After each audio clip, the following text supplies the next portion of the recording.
اور ان سے بھی پوچھیں کہ یہ سارا ماجرا کیا ہے۔ اور جنرل باجوہ جب امریکی وزراء سے اور امریکی انتظامیہ سے جو لمبی گھنٹوں گھنٹوں باتیں کرتے تھے، ان کے بارے میں کیا کوئی منٹس موجود ہیں؟ کیا وہ بتاتے تھے اپنے ادارے کو اور متعلقہ اداروں کو کہ جناب آج یہ بات ہوئی ہے؟ وہ ساری کی ساری چیزیں سامنے آنی چاہیے، اور دوبارہ سے اس سائفر کے بارے میں اسد مجید صاحب کو جو ہے وہ اب ان کی وہ گواہی آنی چاہیے، اور پھر یہ پوچھنا چاہیے کہ سائفر جب آیا تو اس کو فوراً آفس میں دبایا کیوں گیا، چھپایا کیوں گیا، اور یہ کس کا حکم تھا کہ یہ عمران خان اور وزیر خارجہ شاہ محمود قریشی تک نہیں پہنچنا چاہیے، وزیر اعظم سے بھی دور رکھنا ہے اور وزیر خارجہ سے بھی دور رکھنا ہے، یہ کس کا حکم تھا؟ اور یہ 4 دن 3 دن جو ہے اس کے بارے میں عمران خان اور وزیر خارجہ شاہ محمود قریشی کو کیوں نہیں بتایا گیا؟ اور پھر یہ کہ اسد مجید صاحب نے جب فون کیا واشنگٹن سے، جب پوچھا وزیر خارجہ شاہ محمود قریشی سے اور انہوں نے لا علمی کا اظہار کیا، تب ان کے پوچھنے پہ وہ سارے کا سارا ڈاکومنٹ سامنے آیا۔ یہ ساری چیزیں جو ہیں یہ پوچھنا ضروری ہیں، کیونکہ اس وقت کے جو دانشور ہیں ان سے بھی پوچھنا چاہیے، اور آج بھی جو دانشور یہ باتیں کر رہے ہیں کہ یہ تو ایک سیکریسی ہو گئی، سیکریسی لیک ہو گئی ہے، تو وہ سیکریسی لیک نہیں ہوئی، بلکہ اصل معاملہ یہ ہے کہ حقیقت سامنے آ گئی ہے اور سب کچھ سامنے آ گیا ہے، اور اوریجنل جو سائفر ہے اور اوریجنل پرنٹ جو ہے وہ ڈراپ سائٹ نیوز نے شائع کر دیا ہے۔ اگلی خبر ہے جی عمران خان صاحب کی رہائی کا معاملہ۔ اس ساری صورتحال میں جو چیزیں چل رہی ہیں، آج سہیل آفریدی صاحب نے آج ایک ٹویٹ کیا ہے، اور انہوں نے یہ کہا ہے کہ ٹویٹ کیا ہے اور اس میں انہوں نے اشارہ کیا ہے کہ عمران خان صاحب اندیا دیا ہے کہ عمران خان صاحب بہت جلد رہا ہونے والے ہیں۔ انہوں نے کہا ہے کہ میرا رب سچ کا خدا ہے، اللہ تعالیٰ ہمیشہ حق اور سچ پر رہنے والوں کا ساتھ دیتا ہے۔ آج سائفر کی حقیقت سامنے آ گئی۔ عمران خان صاحب نے ہمیشہ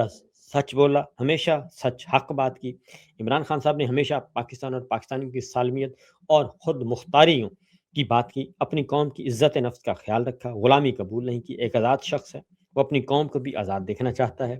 اور ان کا خواب ہے اور ہر صورت میں وہ پورا ہوگا۔ اور اڈیالہ کی دیواریں، وہ کہتے ہیں کہ اڈیالہ کی دیواریں کچھ وقت کے لیے انہیں قید تو رکھ سکتی ہیں، لیکن دیواروں کے پیچھے بھی وہ ایک آزاد شخص ہیں۔ انشاءاللہ یہ دیواریں ایک آزاد شخص کو زیادہ دیر قید نہیں رکھ پائیں گی۔ ناجائز طریقے سے کرسیوں پر بیٹھنے والی بیرونی غلام آزاد ہو کر بھی غلام ہیں، اور پاکستانیوں کا مینڈیٹ چوری کر کے نااہلوں کو ملک پر مسلط کیا گیا، اور اپنے آقاؤں کو خوش کرنے کے لیے پاکستان کو تباہی کی طرف دھکیلا گیا۔ عوام پر قرضوں، مہنگائی اور بے روزگاری کے پہاڑ توڑ دیے گئے، اور پاکستان دن بدن تباہی کی طرف جا رہا ہے، لیکن کچھ لوگوں کا مفاد اور مقصد عمران خان صاحب کو جھکانا اور پاکستان تحریک انصاف کو ختم کرنا ہے، اور یہ خواب انشاءاللہ کبھی پورا نہیں ہوگا، اور یہ نااہلوں کا ٹولہ اب مزید ملک پر اور ملک پر مسلط کرنے والوں پر بوجھ بن گیا ہے۔ عمران خان صاحب واحد شخص ہیں جو پاکستان کو بچا سکتے ہیں، جو آنکھوں میں آنکھیں ڈال کر بیرونی طاقتوں سے پاکستان کے لیے فیصلے کر سکتا ہے، بیرونی غلامی کو ایبسلیوٹلی ناٹ بول سکتا ہے، معیشت بہتر کر سکتا ہے، قوم کو اکٹھا کر سکتا ہے۔ قوم کو صرف اس پر اعتماد ہے، عمران خان صاحب نے اب آنا ہے، یہ قوم کی ضد ہے اور ملک کی ضرورت ہے۔ اب جب اس طرح کے جی ایسی بات جب کی جاتی ہے تو اس کا کچھ بیک گراؤنڈ ہوتا ہے، اور اس بیک گراؤنڈ کے معاملے میں جو اس وقت اسلام آباد، راولپنڈی اور پشاور کے در و دیوار جو ہیں وہ کچھ کہہ رہے ہیں، اور وہ یہ کہہ رہے ہیں کہ اب یہ ضروری نہیں کہ یہ میچور ہو، کیونکہ بات چیت معاملات کو آگے لے کر کیسے چلنا ہے اور ملک کو اس بحران سے کیسے نکالنا ہے، اور اس کا معاملہ جو ہے وہ صرف اور صرف ایک مستحکم سیاسی حکومت اور مستحکم سیاسی ڈھانچے کے بغیر ممکن نہیں ہے، اور جو مستحکم سیاسی حکومت اور سیاسی ڈھانچہ ہے وہ صرف اور صرف اس وقت قائم ہوگا جب آپ عوام کی صحیح منتخب حکومت اور صحیح رہنماؤں کے حوالے کریں گے ملک۔ اور کیونکہ اس وقت سچویشن یہ ہے، میرے سامنے کچھ خبریں آپ کے تک پہنچاتا ہوں کہ پاکستان میں جی بھارت، سری Lanka, Bangladesh, Thailand, Cambodia, Vietnam, Indonesia اور ملائیشیا سے بھی زیادہ جو بجلی اور گیس مہنگی ہے، اور شرح سود ہمارا زیادہ، اور یہ سب کے سب زیادہ ٹیکس ریٹ ہمارا اس وقت پاکستان کا سب سے زیادہ ہو چکا ہے۔ دوسری جانب جو معاملہ چل رہا ہے 28ویں غیرآئینی ترمیم کا، وہ اپنی جگہ پہ موجود ہے۔ اب جسٹس ڈوگر صاحب، ڈوگرا کوٹ کیا کہتی ہے؟ ڈوگرا کوٹ یہ کہتی ہے، وہ تو ہر معاملے میں تلے ہوئے ہیں۔ ایک طرف سہیل افریدی صاحب ہیں، وہ یہ خبر دے رہے ہیں، دوسری طرف جو ڈوگرا کوٹ ہے وہ یہ کہتی ہے کہ کل 190 ملین پاؤنڈ یعنی کہ القادر ٹرسٹ کیس جو ہے وہ تھا، اور حکم دیا تھا ڈوگر صاحب نے کہ جناب آپ آئیں اور آپ مرکزی اپیلوں کی سماعت پہ دلائل دیں، مرکزی اپیلوں پہ دلائل دیں۔ اب سلمان صفدر صاحب کہتے ہیں، بشرا بی بی اور عمران خان صاحب کی ہدایات ہیں کہ پہلے آپ سزا معطلی کی طرف جائیں، بیل اپلیکیشن کو سنیں، اور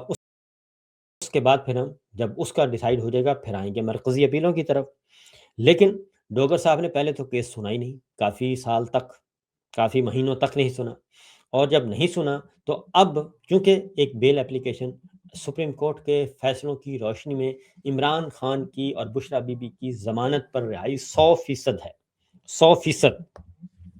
جیسے ہی یہ کیس چلے گا، اگر ڈوگر صاحب ان درخواستوں کو ریجیکٹ کرتے ہیں تو سپریم کورٹ ایک دن کے اندر اندر عمران خان کو اور بشرا بی بی کو رہائی کا حکم دے دے گی۔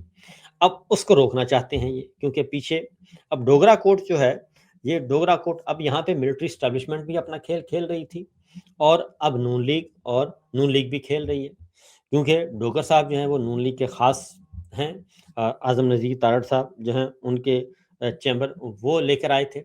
تو دونوں پارٹیاں اپنا کھیل کھیل رہی ہیں، اور جب ان کو پتہ چلتا ہے کہ کوئی بات چیت کے موڈ میں بات چیت کی سچویشن چل رہی ہے تو یہ فوراً جو ہیں وہ کودتے ہیں اور سارے معاملات کو خراب کرنے کی کوشش کرتے ہیں۔ اب ڈوگر صاحب جو ہیں وہ کھیل کھیل رہے ہیں، اور کہتے ہیں کہ سرفراز ڈوگر کے بینچ کے عدالتی حکم پر انہوں نے اعتراض اٹھایا، بیرسٹر سلمان صفدر نے، اور 7 مئی کے 20 مئی کو آخری مہلت دینے کے حکم کو غیر منصفانہ اور سخت قرار دیا، اور سلمان صفدر صاحب نے اس اقدام کو چیلنج کر دیا سپریم کورٹ میں، اور انہوں نے کہا کہ پہلے مجھے جیل جانے دیا جائے، ملاقات کروں میں بشرا بی بی سے، عمران خان سے، وکالت نامے پر دستخط کروں، ان سے ڈسکس کروں، کیونکہ وہ میرے کلائنٹ ہیں، میں ان کا وکیل ہوں، ان کی مرضی کے بغیر تو نہیں چل سکتا، نہ میری ملاقات ہو رہی ہے، نہ وکالت نامے پر دستخط ہو رہے ہیں، نہ ان سے ڈسکشن ہو رہی ہے، تو پھر میں کیسے آپ کو بلا وجہ اپنے یہاں پہ کیس آرگو کروں۔ اور اس کا ہوا یہ کہ ڈوگر صاحب نے فرمایا کہ ڈوگر صاحب کہتے ہیں کہ جی عدالت کے سامنے سب حقائق موجود ہیں، اور اور لہٰذا آپ کو میں آخری مہلت دیتا ہوں، اگلی تاریخ پہ آئیں، اور آخری مہلت ہے آپ کے پاس، اور آپ نے دلائل دینے ہیں دیں، نہیں دینے نہ دیں۔ تو یہ یہاں تک معاملہ پہنچا ہوا ہے۔ تو ڈوگر صاحب جو ہیں وہ بالکل بے نقاب بے لباس ہو کر انصاف کے دھجیاں بکھیر رہے ہیں۔